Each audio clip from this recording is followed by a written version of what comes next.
Welcome to the Gold Newsletter Podcast, your bank of knowledge of investments, economics, and geopolitics. Go to goldnewsletter.com for our publications and archives to increase your wealth monetarily and educationally. This is the Gold Newsletter Podcast. Fergus Hodgson, your host here. Thank you so much for tuning in. I'm speaking with the lovely Belén Marty of Argentina, one of my favorite journalists. She is a journalist with Crypto 24/7 or Crypto 24/7, a project of Infobay. She's a blockchain and Bitcoin reporter and editor, and is one of the greatest reporters around. We have a long story together. We traveled to Cuba years ago, and I think she's particularly good because she is an adventurer or willing to take risks. When I was off going to the beach and just walking around Havana, she was off doing more dangerous ventures in Cuba. So, Belén, I wanted to get you on for a long time, and it's an opportune time, so thank you. Thank you very much, Fergus. It's an honor to be part of your podcast today. I'm very glad that you think all those beautiful things about me. Just one thing, you were talking about Cuba. You just said Chile. Remember, it was in La Habana. I said Havana. I said Havana. Yes. I said I was walking around Havana. Sorry. Yeah. Yes, and you were talking about risk, and everybody that loves risk loves also cryptocurrencies and Bitcoin, right? True. Yeah, you're in the right space. We both are. And the backstory, which people should know, is that Belén and I were working with the Pan Am Post, and we traveled to Cuba. And I don't think I even brought my computer. I was concerned that the Cuban officials would take it away. Did you bring yours, Belén? No, I didn't. Just in case I didn't bring it, I just brought my old phone. I didn't even bring my new iPhone. I was afraid that someone would take it away from me. Right. So we were there 4 nights from memory, so 5 days, 4 nights. And we had basically no internet for that entire time. Anyway, that was an adventure of itself. I don't get too sidetracked, but it was a fascinating time. And Belén published 2 articles. Both went viral. One was on the state of the medical system. And the other, was that the interview with the founder of the Anarcho-Capitalist Club? I thought I published 3. One was about the horrible healthcare system that relies on Cuba right now. The other one was an interview on the white ladies, remember? Ladies in white. And the other one was yes, on the other dissidents. I don't recall right now the other one. But I think the most important one was the one that I went inside a Cuban hospital to show how the misery and everything was like broken, and there was not enough doctors there to take care of their patients. The opposite of what everybody thinks that is happening right now in La Habana regarding medicine. Exactly. So I think that was the main focus, and I think that was the reason why it became viral. Yeah, it was such it was a monumental time. And then afterwards, really the risk lived up to its name because, I mean, I don't know if we actually have solid evidence of this, but it seemed that Cuban spies were basically following or tracking her in Buenos Aires, which is ridiculous. Well, yes. I mean, the justice here in Argentina told me, off the record, I can say it now out loud because, I mean, everything has happened and it's in the past. But they told me if the other president, the other candidate won instead of Macri, current President Macri, yes, I should leave the country because Buenos Aires was full of spies from Cuba. Wow. So it was very tough times to be a journalist here in Buenos Aires. Yeah, I tell people that being a journalist in Latin America is a totally different level to being a journalist in Canada or the United States. And your life or your safety is really under threat. So Belén has been through the work. She's a tough journalist, and now she was working, I think, in more PR for a couple of years, but now she's back in her niche. She's focusing on the crypto space from Buenos Aires. Now, for Crypto 24/7, the reason why this is such an opportune time is that Argentina is going through a fiscal and monetary crisis. And I actually named, or the topic that I wanted to put forward today is the competition between national currencies and crypto or private alternatives. And Argentina is really ground zero for this battle. So, Belén, why don't we just explain what is going on with Argentina right now? You know, you've had a loss of 1/3 of the currency's value in the last 3 months. Is this continuing or stabilized? And how are people responding to the monetary devaluation? Well, I think, Fergus, this is an exciting time to be in Argentina. There's a lot of things happening on. There's a big fiscal and deficit crisis that no one in the official, in the administration, Macri's administration is handling, or they don't care, or they don't know how to pay the social spending, I don't know how to say it, but they are afraid of cutting social programs, deficits. right. Yes. Yeah. Social programs or other subsidies, or they don't want to create a social chaos. Right. So in the meantime, Macri, when he assumed 2 years ago, he said that he will handle inflation. We were having like almost 40% annual inflation. That is it's totally crazy idea if you think about it outside Latin America.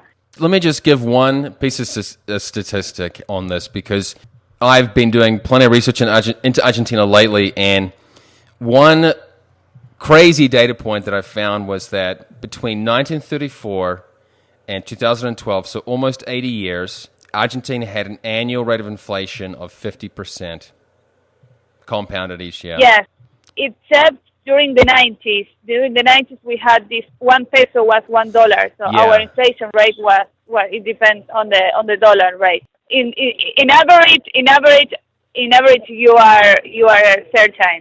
Right. It's crazy how our peso and our currency have lost value. For us, it's something that is common, and like nobody will become surprised to hear those numbers. But it's still something that worries us a lot.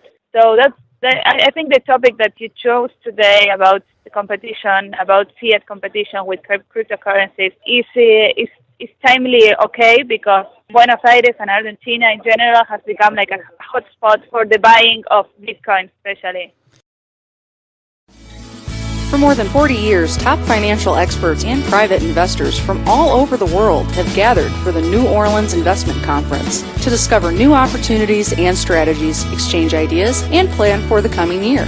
To learn more about today's investing environment and updates, join Mark Skousen, Peter Schiff, Brian London, Robert Kiyosaki, Doug Casey, and dozens of other experts at this year's event from the 1st to the 4th of November.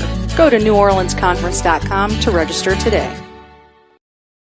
Yeah, it is. And the reason why this is maybe different this time is that, yes, Argentina has had creeping dollarization in that people will use dollars for big purchases, and they will try to tie. I'm not sure whether this is still illegal, but they will try to set the contracts in dollar terms. Is that the case? Well, it depends on the industry. For selling and buying houses, real estate industry, everybody talks about it in dollars. Okay. Nobody will even think about it putting a house in price in pesos, because it will happen that you will lose value month after month if you don't sell it on time. Just on June, we had a monthly inflation rate of 3.6%. Sure. That's even more. So that's what, about 50% or 60% per year? I don't think it goes that much, but at least I would say between 35 and 40 sometimes. Sure. So everything it has to be. I mean, your contract, your lease with your house. You have to think like you don't know. You can't speculate about the price because you have no idea if you're a citizen, a normal citizen with no influence in politics or anything. You just don't know how to handle contracts. You don't know what to expect. So everyday decisions become tougher. I mean, every single day. Yeah, and so I should also point out that Belén has written for CoinDesk for, I think, a few years as well, and the latest article she's promoting is Bitcoin Day proves Argentina's crypto love is alive and well. So the natural next question is that, okay, so people are dollarizing, but this time is different. We have cryptocurrencies now. I mean, maybe contracts are too difficult given the sporadic value of cryptocurrencies, but are people actually making the conversion to using cryptocurrencies for transactions? I think we are talking about a very early stage of adoption regarding cryptocurrencies, especially regarding Bitcoin, that is the most famous and accepted cryptocurrency worldwide. Yes. I think people here in Argentina are not afraid of the volatility of the price of cryptocurrencies because of what we have been, suffering with our fiat currency. So we're not afraid of that. I mean, it's something that happens, and we don't run away, and we just hold it and until because we love speculating. It's something that is basic in our nature, so we are not afraid of that. And the price of Bitcoin, has been down for at least a couple of months. Well, it lost about 2/3 of its value since last year. Yeah. Yes, in December last year it was almost like $2,000. Remember? Well, it got to 20,000 last year, and now it's at about almost. 6. Yeah. Well, everybody in the streets were talking about Bitcoin. Even my father was talking about it. My father on a farm in New Zealand was going, "What is this Bitcoin, Fergus?" Yeah, so it was getting out of control. Yeah, it was like a fever. Bitcoin was in every mainstream outlet here. Everybody was talking about it. There was some kind of boom. And after the price went down, everybody started talking about, it's not maybe about Bitcoin, but maybe about blockchain, the technology that is underlying the cryptocurrencies. So going back to the idea of adopting cryptocurrencies and competing with pesos, I think it's very, very, very early stages to talk about that. Only 3% of the population have heard about cryptocurrencies in general. So I'd say that if we have to draw an analogy regarding with internet, I would say we are in 1993 when internet was just beginning. Yes. So I think. But will the peso survive? It can survive peronismo, so I think it might survive a couple of years more, at least until the cryptocurrencies have been massively adopted. Until that happens, and until everybody knows and is educated on this new technology, the peso will still be the main medium for exchanges. Right, and I assume you use 500 and maybe even 1,000 peso notes now, or is the 100 still the widest one that's in proper, regular circulation? Yes, but I haven't even seen a bill of 1,000 pesos in my life. I don't know where they are. Well, no, because they're not circulating. I don't know where they are. Yeah, because when I lived in Argentina, I knew there were 500 bill notes around, and sometimes I would come across them. But whenever I withdraw money, the 100 was the largest I would get. And just as a point of reference to Americans, that right now I think it's around 30 pesos to the dollar, which means that the largest bill is worth about $3 or $4. So exactly. And that's even new. They just came up with the 1,000 bill a couple of months ago, probably 6 months ago. Before that, we just had 100 pesos. That is not even, it's not even $10. You get very good at counting things. I mean, it's not as bad as Venezuela, of course, but it's it's got its own problems. It's crazy. It's crazy, especially if your salary was in pesos. With this new devaluation, our salary has also crashed after the dollar going up every single month. So it's very hard for us. There's a lot. There's just so much going on in Argentina, and actually, as people know, I did live there for a year and had a fascinating time. And they had the Latin American Bitcoin conference there in Buenos Aires during my time, and I got to attend. So I feel very fortunate to have had that period. And I do hope that Argentina can have somewhat of a renaissance, a turnaround, because the people are intelligent. It's an educated population, and they're very thrifty. They've learned to work the black market because they've had to. And so there's a lot going for them. Nobody's afraid of the black market here. Oh, no. Yeah, so I told Belén before, one of my first experiences in Argentina was when I arrived.